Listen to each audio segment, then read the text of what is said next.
В смысле диабет? Разве дети болеют диабетом? А что делать-то? Нужно заставить ребенка кушать. Пойти в KFC, Макдональдс, да. Просто разрывалась душа от того, что я ей делаю больно. В садике нет, она всегда вот пальчик колет, такая довольная, счастливая, потому что все дети побегают: а тебе не страшно? А тебе не больно? Помпа она не достается, вот бывает, у меня даже выпадет, ой, поджелудка упала. Еще играет в Майнкрафт, он постоянно строит что-то. Ну ничего, диабет у нас, он девочка тоже есть с диабетом. Ничего страшного.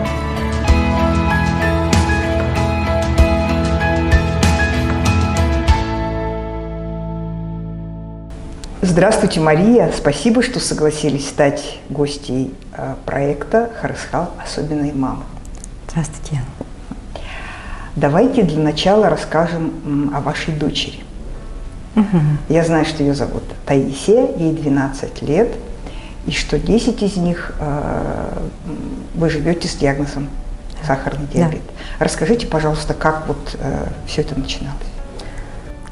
Заболела она, когда ей было 2 годика. Это случилось осенью, в сентябре месяце, бабье лето было. Она начала много пить воды. Тогда у нас гостили мои племянники. Постоянно движуха у них такая была, играли. И она начала много пить. Меня это насторожило. Думаю, вроде бы не пила так много, вот тут начала. У меня родственники, педиатры, я у них спросила: вот тебе что, воду жалко, что ли? Я говорю, ну ладно. Все-таки меня что-то коробило, вот да, она много пьет, и вялость какая-то у нее появилась. Хотя она очень подвижный ребенок, сама такая коммуникабельная, шустрая, рано начала говорить, и вот, да, вот как бы социальные сети такие вот не было, ни групп, вот сейчас много очень групп таких вот, где можно задать вопросы, тебе ответить быстренько. А тут я на ЕКТРО была форум родительский, написала. Ну, в общем, ребенок много стал пить, очень много писал. Нужно ли бить тревогу? Куда мне обратиться? Еще какие анализы можно дать? Ну и шквал. Вот что за мамаша, да? Ответов мне на это было: тебе что, воды жалко, что ли? Пусть пьет, тем более бабье лето, жара на улице такая. Ну ладно, думаю, ну правда, что я, наверное, немножко. Потом вот она один день сделала с няней, и на следующий день она совсем вялая стала. И я поехала в медцентр с ней. Потому что она, когда сидела с няней, она, говорит, разбила копилку. Мне показалось, что она проглотила, может, монетку, что ли, аппетит совсем пропал.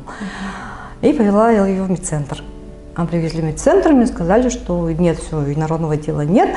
Скорее всего, у вас так начинается ОРВИ. Ну, вот ты же сказала, что пьет много, вялость вот такая, вот как-то как будто похудела. Она всегда была такая питенькая, в теленькая, такая пухляшечка была. И начала как будто похудеть, мне кажется.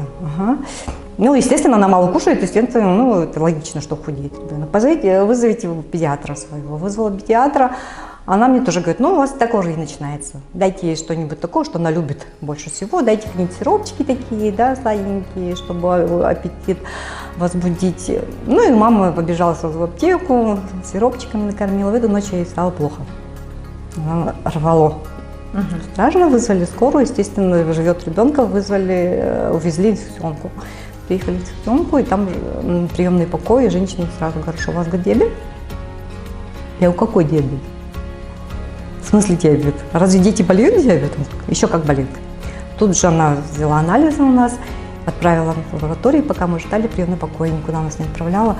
И да, подтвердился, вызвали реанимацию, а мне ребенок уже никакущий. За какие-то вот, получается, неделю вот она пила, и за какие-то 2 дня она у меня вот такая вот слилась. То есть это такое острое течение прям сразу началось? Да. Сахар был 18, вызвали реанимацию, сразу везли в медцентр. Приехали в медцентр, нас забрали, подошли врачи и сразу увезли ее в реанимацию. А вообще она родилась здоровым ребенком? Она родилась здоровым ребенком, доношенный ребенок в срок. Вот до 2 лет никаких проблем не было. Это резко вот так. И как вот лечили вот первое время, как это все происходило? Ну вот после реанимации выписали, когда в палату, мне уже вызвали меня, и я с ней лежала, и начали подбирать дозу инсулина. Конечно, в первое время было какое-то непонимание, как это вот ребенка может быть диабет, потому что я знала, что у моих подруг, друзей, там бабушки, дедушки болеют. И всегда я думала, что диабет это именно болезнь полных и дедушек и бабушек. То как тот 2-летний ребенок может заболеть диабетом? Для меня это было, конечно, шок для всех нас. И все равно непонимание было. Ну, наверное, ошиблись все-таки врачи. Все-таки дети не могут болеть диабетом. Никак не могла принять это. Ну и пока лежали в больнице, мы лежали месяц, нам подбирали инсулин. Ребенок, то что маленький, очень сахара были нестабильные. Постоянно то падали, то снижались, то поднимались сильно. И учили ставить уколы. Инсулин, пальчика. У меня маленькие щенки пальчики. Я со слезами на глазах, ой, пальчики. У меня просто разрывалась душа, потому что я ей делаю больно. Они говорят, ставь инсулин, теперь учись ставить инсулин. У меня руки тряслись, я не могла поставить инсулин. И вот фраза была медсестры: от этого зависит жизнь твоего ребенка. И эта фраза возвращала на... И меня это возвращало, да, и вот я находила себе силы взять ручку, набрать дозу и поставить ей. И после каждого укола я ей говорила: прости, прости, прости, прости, прости. А Тася уже говорила к этому времени? Да. Ну, 2,5 годика ей было, она, в принципе, рано начала говорить. И, ну, хорошо, не так, чтобы хорошо, но говорила. А как она реагировала на все это? Она это принимала как-то стойко. Вот когда лежали в больнице, стойко переносила уколы, все системы, все капельницы. Как-то вот у нее все как-то на удивление. Вот я больше как-то переживала за нее, как будто бы мне больно было наоборот, чем ей, мне казалось. И были такие моменты, у нее было, когда еще инсулин не подобрали дозу, так, которую покрывают, получается, употребленные углеводы, у нее был аппетит зверский. Я сидела, смотрела на нее, она вот и плакала в душе, как говорится. Она сидела, каждую крошечку с тарелочки собирала. Вот. Дали ей порцию, настолько поставили инсулина. Вот больше не надо кушать. Ну, как-то вот так вот было, нас учили. Вначале, естественно, я еще не знала в то время, как действительно нужно вести себя, сколько ставить нужно. Только начинала учиться, только изучала информацию. Столько информации, конечно, было, очень много лишней информации было. И читала там и бабки, и советы, да, и врачей, и всех. И в голове это как каша была. И тут нас выписали домой, все, идите. Первая неделя была, это было что-то страшное. Я не знала, что готовить ребенку.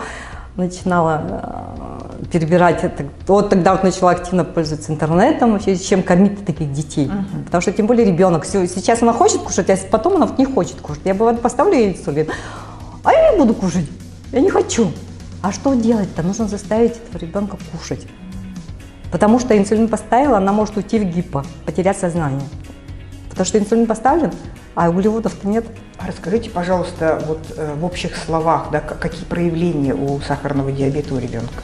Вот вы сказали, что потерять сознание. Что еще может быть при таком диагнозе? Может потерять, в кому впасть. От очень высокого сахара, долго, когда ребенка, ну и человека вообще сахар высокий, и когда слишком низкий, это еще хуже. Страдают сосуды.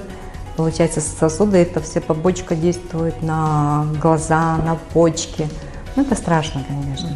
Диабетическая кома – это страшно. Вы сталкивались с таким? Нет, слава богу, нет. На протяжении 10 лет мы не впадали в кому, и таких критических моментов у нас не было. То есть вы очень быстро научились? Да, я взяла себя в руки, да, начала. Конечно, первые недели, первые месяцы было очень сложно. У меня весы, которые по граммулечкам, я каждую ложечку, каждую кашу, каждую крупинку то считала, и ставила инсулин именно столько, сколько она хочет. Ой, должна съесть вот именно, да. Это вот сейчас она может кушать. Я хочу это, хочу то, да, вот выбираем. Потому что мы уже научились с этим жить, и мы научились компенсировать любую еду.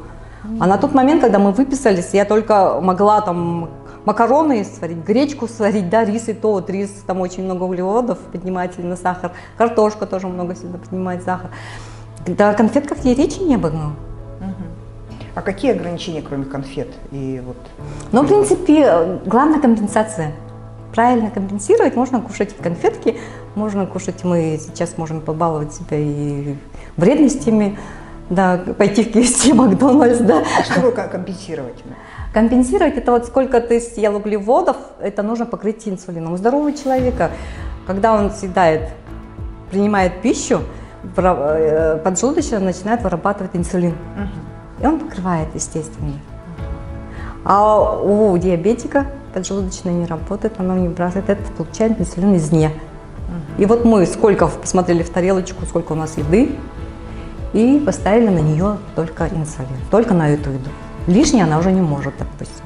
Мария, я знаю, что вы отдали ее в обычный садик. Как вам это удалось? Отдали в обычный садик. Ну, мы как обычно, родился ребенок, поставили в очередь, и нам подошла к 5 годам, подошла очередь в садик. Нам дали вот здесь вот на Хабарова. Тогда у нее уже был диабет, получается, мы жили уже 2 года с диабетом. И я позвонила в управление, говорю, знаете, вот у меня ребенок диабетик. Получается, что уколы ей ставить, конечно, в садике никто не будет. Буду ходить я. Но я, живя в Залаге, буду ездить на Хабарова. Это как-то не очень удобно. Или я буду жить, сидеть там целыми днями, да, получается. Потому что через каждые 2 часа нужно ребенку измерить сахар. Это еще вот 2 часа при хорошем раскладе. Да, если он будет там беситься, естественно, на энергии расходует энергию, и сахар начинает снижаться. Тоже нужно проконтролировать это, чтобы не упал до критических значений. И да, сказали, хорошо, тогда мы договоримся, чтобы вас по месту прописки взяли в садик. Пришла к заведующей, ой, у вас диабет. Да вы что? А вы знаете, что мы тут не будем? Я говорю, я знаю. Но вы хотя бы разрешите мне через 2 часа там прийти, измерить сахар и поставить инсулин, допустим, на еду перед обедом, да? Мы завтракали дома, обедали в садике. Потом она, получается, полдник она пропускала, потому что на полдник всегда что-то было сладкое, вот пряники, вафельки эти, да. Тогда мы еще не очень таким грешили. И перед ужином я ее забирала уже. И так продолжалось? Так продолжалось, но, в принципе, до школы. До школы вот так вот. Я бегала, жили рядышком, получается, с садиком, я бегала. Если что, звоните. Мне очень повезло с воспитателями, с нянечкой нашей. Она сама даже в интернет там зайдет, а вот оказывается вот так вот, изучала, вот, да, очень повезло. И потом вот начали, как говорится, медицина не стоит на месте, стали всякие гаджеты эти пускать. Мы поставили ей сенсор, который ставится 1 раз в 14 дней, и просто нужно поднести сканер. И воспитателям уже стало проще. Допустим, или они пальчик колоть не хотели, не соглашались ни в какую, да, а тут просто сенсор поднести, и все. В любой момент они, если вы посмотрели на нее, почувствовали, что что-то с ней не так, поведение у нее поменялось, они вот сканируют уже. Пошли перед прогулкой, обязательно посмотрят, потому что когда тепло, они же гуляют, и находиться весь день мне не разрешали. Да. То есть 2 года обошлось без эксцессов каких-то? Да. В садик отходили, очень даже хорошо. Единственное, вот тот момент, когда был День матери, ей дали стихотворение, тогда до меня пришло вот такое знание, ну, что вот именно от эмоций тоже зависит сахар. Я поняла, что да, уровень сахара. Вот мы померили утренник, День матери, ребенок учил стихотворение и рассказывает. И вот смотрю, она вся покраснела. До этого я измерила сахар хороший. То есть она разволновалась? Она разволновалась, стоит. Вот я смотрю, у нее платьишко, я сшила ей платье из фатина, так много слоев. И она стоит, это платье перебирает, стихотворение свое рассказывает, это как красное, аж бордовое стало. Она выступила, убежала сразу, и я подхожу к ней, сахар высокий, ё-моё. От волнения сахар поднимается. И я такая думаю, так, она же пойдет в школу, это же нужно выходить к доске. Да? Стрессов много. Стрессов много. Я вот думаю, и тогда вот я познакомилась с фондом Харасхала, психолог Татьяна Сабарайкина была. Она говорит, а тут театральная студия же есть. Она говорит, ее «Маленький принц». Я говорю, а ее возьмут? Ну, попробуй. Ну, подошла, говорю, так и так, возьмите, Ольга Иннокентьевна. Ой, это слишком маленькая, мы-то берем школьников, типа, это всего 5 лет. Ну, ладно, приводите, посмотрим, как она типа, со психологом поработает. Ну, психолог говорит, коммуникабельная, общительная, яркая, сможет. И все-таки осталась. Получается, первый спектакль сразу начала участвовать, там выступала в театре. Алиса в стране чудес. Она там играла мышку Соню. Ага. Говорят, очаровательная была мышка. Да, да, вот начала. И вот действительно, да, и вот она начала вот это вот волнение, это У нее начало Справляться справляться с этим начала. И вот это было большим плюсом, конечно. Здорово. И ни разу не пожалели, что мы отдали ее в театральную студию. Очень хорошо. Да. Про театральную студию мы еще поговорим. А вот как в какую школу вы пошли и были ли там какие-то сложности? Ой, нет, вот, кстати, в школу мы пошли, как бы первая школа наша на Площади Ленина, которая находится, пришла Таисия Николаевна, говорит, да, ну ничего, диабет, у нас вон девочка тоже есть с диабетом, ничего страшного. Естественно, я там распечатала буклетики для учителя, вот так вот, если что-то пойдет не так, у нее всегда с собой сок, у нее есть всегда карамельки, глюкомет, да. А если инсулин, тогда она еще не уставила сама себе, не умела. Поэтому мы, как бы, она звонит мне, и я подхожу, если что-то не так, если высокий сахар. Если низкий, то на сок. Единственное, что вот на уроках, если она почувствует себя плохо, чтобы не запрещали ей посмотреть сахар свой и выпить там сок или съесть там карамельку или еще что-то. Никто там ее не выгонял никуда, она в классе могла запросто, и она уже не стеснялась своего диабета. В садике нет, она всегда вот пальчик колет, такая довольная, счастливая, потому что сидите и побегают, а тебе не страшно, а тебе не больно? И она такая гордая тем, что вот ей не больно. И вот она таким образом приняла свой диабет и научилась с этим жить. Ну, были, конечно, моменты, когда она, особенно дни рождения, когда были в саду у детей. Ну, детей, у ребенка день рождения приносят угощение. Угощение, что там, сладости. Тортика. Да, сладости. И вот звонит мне воспитательница, сегодня день рождения ребенка, тут угощение, что делать? Я говорю, ну пусть она в себе положит кабиночку, мы потом дома посчитаем, сколько там углеводов, и поставим. И вот как-то в один из таких дней мы вышли из садика, смотрю, вот она расстроенная такая идет. Почему я? Почему именно я заболела? Почему вот в группе столько детей, и никто не болеет? Я говорю, ну так случилось, понимаешь? Никто не знает почему-то, потому что я сама не знаю на этот ответ.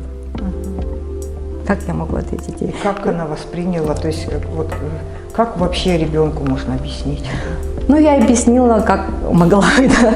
Ну, посмотри, говорю, вот мы ходим в театральную студию, и получается, там детки разные.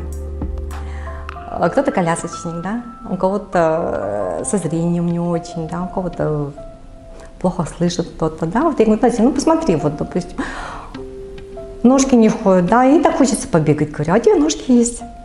А ты вот закрой глазки, говорю, тогда вот как раз весна, солнышко, там, небо голубое, вот закрой глазки, говорит, пойдем.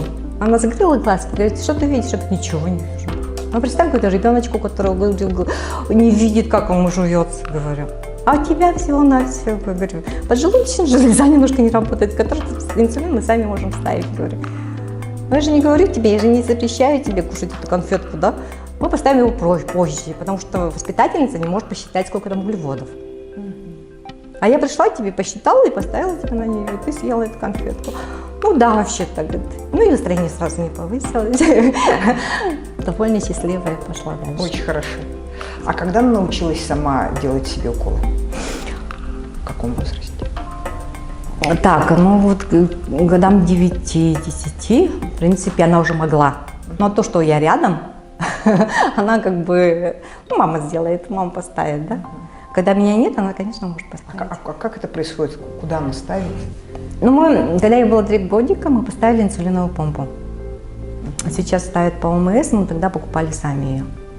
Поставили помпу ставим, а это получается вместо 10 там, уколов, допустим, да, 5-6 уколов, 1 в 3 дня. Поставят канюлю, получается, что с этой помпы подача автоматически идет. Мы просто задаем задачку, вот столько съедает она, столько нужно инсулина. Она подсчитывает сама и вводится. Ставим ее на ножки, на попу, на животик. В разные места. В разные места. То есть сейчас тоже помпа есть? Да, с помпой она не достается. Вот бывает, у нее даже выпадет, ой, поджелудка упала. Шутим так. А в городе Якутске вы общаетесь с такими родителями, у которых дети? Да, мы выписались из больницы, мне просто вот недостаток общения вот именно, да. Вот еще тогда в медцентре мы лежали, вообще одна вот в палате. А еще форум-то, вот этот же форум все пишу. У кого-нибудь дети, отзовитесь, мамочки, родители, там, у кого ребенок болит, тишина. У меня только болит ребенок. оказывается. Вы такая одна. Я такая одна. И спросить не у кого, да? И действительно страшно. Потом, когда уже последние дни, когда более-менее систему нам перестали ставить, более-менее стабильное состояние стало, мы выходить в коридор, смотрю, детки бегают, как одна прибежала, вторая прибежала. А у вас диабет? Да. Оказывается, того можно жить да, с этим. Не так уж и страшно. Потом уже, естественно, с мамочками познакомились, по выписке создали группу. Сейчас там очень много, около 300, по-моему, человек. Да, вы что? Да. С разных улусов, районов. И как вы как-то взаимодействуете, что-то общее организуете? Ну, организуем общее, это вот день диабета, 14 ноября была день диабета, когда Тася была маленькая, я была всегда организатором в основном, да, этих дней диабета, детей собирали какие-то общие, ну, устраивали праздники для детей.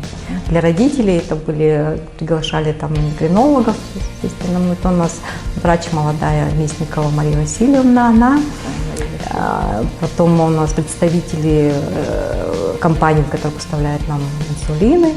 Вот они нам очень помогают тоже. Сколько раз вот с Харсхалом мы проводили тоже эти дни. Очень интересно было. Сейчас Тася выросла, и ей как-то не очень интересно это стало. Ну и я отошла тоже от дела. Вот мы с вами говорили о том, что вот вы впервые на 2 недели вот остались без дочери, да? Я хочу сказать, а как вот вы совмещаете то, что вот нужен был за ней уход и работу? То есть где вы работаете? Я работаю на дому. Когда она заболела, у меня до болезни у меня было ателье. Когда мы выписались, естественно, за аренду надо было платить. Я не могла работать, с ребенком сидела. Мама хотела помочь, но у нее не получилось. Ты меня научи инсулин как ставить. Ну, естественно, 2 дня пожила с нами и убежала. Говорит, нет, я не могу. Домой выписались, они начались истерики, не надо мне колоть, мне больно. Не давала мне колоть. Естественно, я всю волю в кулак и надо. А на это все бабушка смотреть не могла. Ну, конечно, это очень сложно. Да, сложно. Поэтому, ну, мне пришлось закрыть ателье. В принципе, такая профессия, что я машинки принесла домой и принимала заказы. Понятно. То есть вы как бы зарабатываете тем, что вы шьете на дому. Да, да. Есть возможность ухаживать за ребенком. Да. Очень хорошо. Я знаю, что вы любите путешествовать. Вот как получается путешествовать тоже вот с ребенком, ну, над которым постоянно надо вот наблюдать, и, то есть не мешает ли ваш диагноз вашему увлечению? Ну, сейчас вот уже, да, могу сказать с уверенностью, что нет, не мешает. Первая поездка была страшно, конечно, мы в первую поездку поехали, давайте до Москвы хотя бы съездить. И я такая, ну да, оказывается, можем. Все начинается, как говорится, если не попробуешь, естественно, не узнаешь. Да, конечно. А сидеть бояться тоже. А в самолете, то есть, вот, то есть это же в любой момент могут какие-то произойти. Да, из-за давления, да, поэтому вот именно постоянный контроль. Нужен постоянный контроль. И там получается диабет, что не расслабишься. Нужно контролировать, тем более ребенка. Когда постарше становится, но уже сейчас уже спокойнее. Когда маленький, видимо, вот эти эмоциональные всплески, вот эти капризы, вот эти слезы, вот это все влияет, естественно, вот, на состояние здоровья и на уровень сахара. Да, понятно. Я знаю, что Тася мечтает стать архитектором. Да. Она вот года 2 назад, маленькая была, хотела быть доктором. В театральной студии пошла Лена Иннокентьевна, прямо кумиром была. Не хочу быть режиссером, но вот года 2, даже, да, больше 2 лет, она говорит, я буду архитектором-дизайнером. А почему такое возникло желание? Ну, она рисует хорошо. Она рисует хорошо и всегда, когда вот путешествуем, она смотрит здания, красивые дома, всегда наблюдает за ними, вот, и у нее такой вот, еще играет в Майнкрафт, он постоянно строит что-то. И говорит, я буду дизайнером, архитектором. И в прошлом году мы нашли школу, студию архитектуры и дизайна, именно вот готовят детей. Поэтому мы целенаправленно идем. Мне сказали, что Таисия снималась в клипе благотворительного фонда «Харсхал» «Жить». Да, замечательно. Вот, я пересмотрела его, и она там в конце просто жить. Главной финальной сцене выходит, да? А вот этот опыт, какой он был, чем запомнился для вас? Ну, для Тайси, она же маленькая, 5-6 лет была, да? У нее все как игра. Вот я выйду, сыграю, да? Аплодисменты, и все, да, вот для нее это как игра, как опыт, да? Но и для меня то, что вот она борется со своими тревогами, волнениями, да, вот именно коммуникация, общение с детьми другими, этот опыт ей очень помогает в школе. Вот в школе, допустим, ей говорят, по литературе, говорит, единственный ребенок в 1 классе, когда единственный ребенок, который хорошо, говорит, читает, говорит, и еще, говорит, и пересказывает хорошо. Вот театральная студия это действительно помогла. Хорошо. Вы вот сказали такую очень интересную фразу. «Моя задача научить дочь не бороться, а подружиться с диабетом». Да. Что вы имели в виду? Да, ну, говорит, борьба с диабетом, да, на самом деле это не борьба, это ежедневно, да, вот как вот сходить в туалет, почистить зубы, да, то же самое с диабетом. Вот нужно подружиться просто, действительно подружиться. Если бороться с этим, борьба к чему может привести. А как вы считаете вообще вот отношение мамы вот к поставленному диагнозу, вообще насколько влияет на то, что происходит? Ну, для любой мамы сложно принять диабет. Не то, что диабет, а вообще любой диагноз ребенка, своей болезнь ребенка, да, даже вот простуда, и зубки режутся, если переживаешь, а тут болезнь, которая останется с ребенком на всю жизнь. Естественно, нужно принять, научиться и научить ребенка с этим, потому что ребенку этому в будущем жить с этим. Нужно подготовить ребенка к будущему, да, чтобы у нее не было выгораний, да, вот, что надоело все, не хочу больше ничего. Зачем мне это все? Чтобы такого не было. И вот поэтому нужно дружить с диабетом. Не нужно зацикливаться на нем. Вот у меня диабет, вот мне должна то. Нет. Просто как обыденно, действительно, как сходить в туалет, как почистить зубки. Так и должно быть. Тогда жизнь будет счастливой, да? Вот если вот мы отмотаем назад, скажите, пожалуйста, вот что или кто поддержали вас в трудную минуту, когда вам было особенно сложно, вот поставили Тасе диагноз, и все это произошло? Ну, конечно, семья. У меня сестры, муж, наш папа, да, и мама всегда были рядом, всегда поддерживали, всегда были готовы прийти на помощь, да. Естественно, все равно боялись, конечно. Больше, чем на 2 часа я не могла оставить ее с кем-то. А что бы вы посоветовали тем мамочкам, вот, которые столкнулись вот, с диагнозом ребенка? Вот, что им следует делать, как им следует думать, да? Что предпринять для того, чтобы вот, выйти из тяжелой ситуации? Ну, самое главное не зацикливаться, потому что бывает некоторые мамы вот из-за меня, да, начинают себе искать виновную. Вот я, наверное, что-то делала не так, да.